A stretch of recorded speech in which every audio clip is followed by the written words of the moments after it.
Abortion remains a hot-button issue in this country, and it was brought up in last night's debate.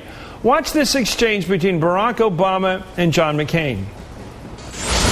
With respect to partial birth abortion, I am completely supportive of a ban on late-term abortions, partial birth or otherwise, as long as there's an exception for the mother's health and life. And this did not contain that exception. Just again, the example of the eloquence of Senator Obama. He's health of the mother.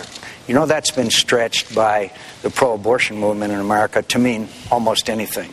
That's the extreme pro-abortion position, quote, health. Well, there's been some reaction from women on John McCain using air quotes, as they're called, on health for the mother. Let's get some more from Cecile Richards, who's president of Planned Parenthood Action Fund, and Barbara Comstock, a John McCain supporter. Let me start with Cecile. I guess the health exception, we understand it well from Roe v. Wade. It gives, even in the case of a late-term situation, a woman, if her health is threatened by carrying a baby to term or a fetus to term, however you want to word it, that she has that option of having that procedure. An abortion.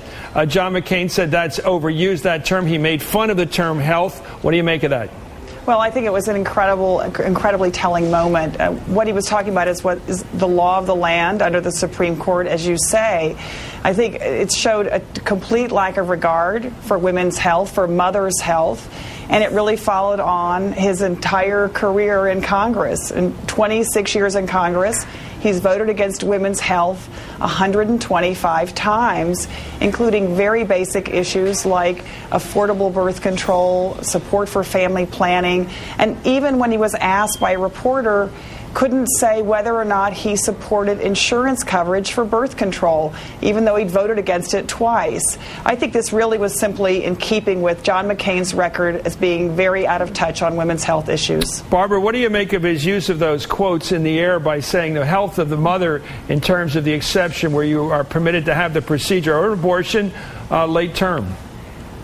Well, first of all, let's understand about the partial birth abortion ban that passed was supported by overwhelming Senate, including people like Tom Daschle, Joe Biden, Dick Gephardt, and remember back when it was first passed in the 90s, Senator Daniel Patrick Moynihan supported it without the health exception because he likened it to infanticide. You've got to understand that there's never a health reason to do this particular procedure. No, we're talking about a late-term abortion, period. I know, and so you never need to do the particular this particular I know, procedure. but that's a side issue. What about having a late-term abortion if there's a health threat? What about that? Where do you stand? Well, you can if you have a health problem and you need to deliver, you can always go and deliver. What he wanted to do with the partial birth abortion ban is assure a dead baby is delivered. That's what the whole partial birth abortion thing is about.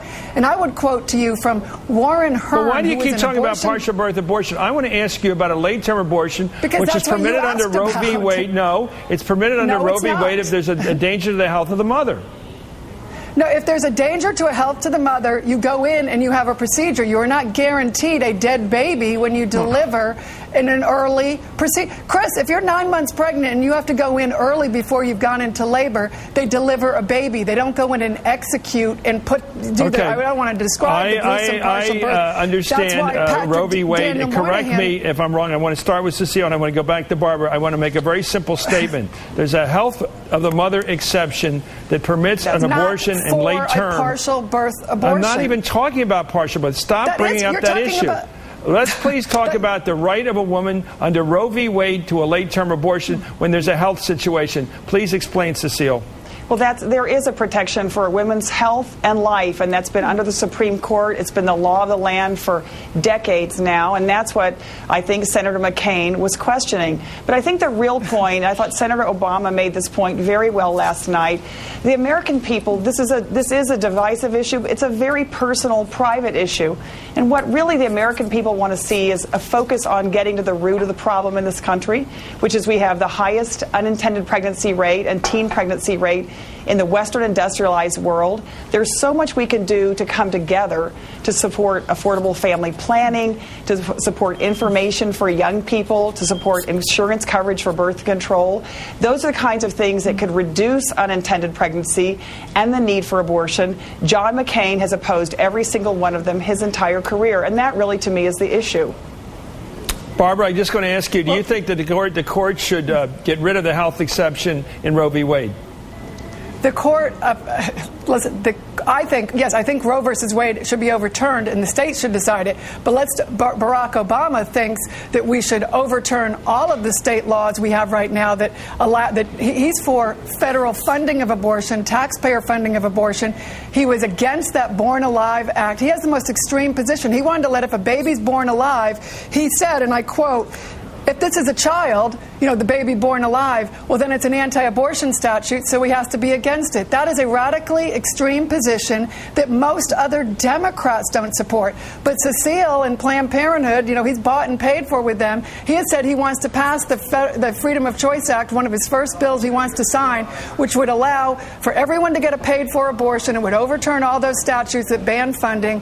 No more parental consent laws or notification. That is an extreme position, and the press has been ignoring that. And I know you want to ignore that and talk about Barbara, things that are not issues. Your point is, you just made a charge there. You said that Barack Obama has been bought and paid for by what, Planned Parenthood? Yes. Was that your charge? Yeah, he supports all of their extreme bills. He has said, I want to sign the Freedom of Choice Act as the first bill. He has said, I'm your guy. Right. That's why more of them were supporting him than Hillary, because he's 110% when she was only Cecile, about 95. did you buy and pay for Barack Obama? That's the charge here. With respect, Barbara. Is there anything he opposes that you Barbara, support? I think it's Barbara. He doesn't oppose anything. I think it's my turn. I think it's my turn, Barbara. That's Cecile, please. Yep. Over 5 million people come to Planned Parenthood every year. 1 in 4 women in America has been to Planned Parenthood in their lifetime for some kind of health services, and 97% of the health services we provide are for prevention, to prevent unintended pregnancy and the need for abortion. And what we're simply saying is, we wish John McCain was more focused on women's health, on preventing unintended pregnancy in the first place, and bringing this country together rather than dividing it. I heard nothing from John McCain last night about what he wanted to do to support women's health care, and that's what I think is at issue.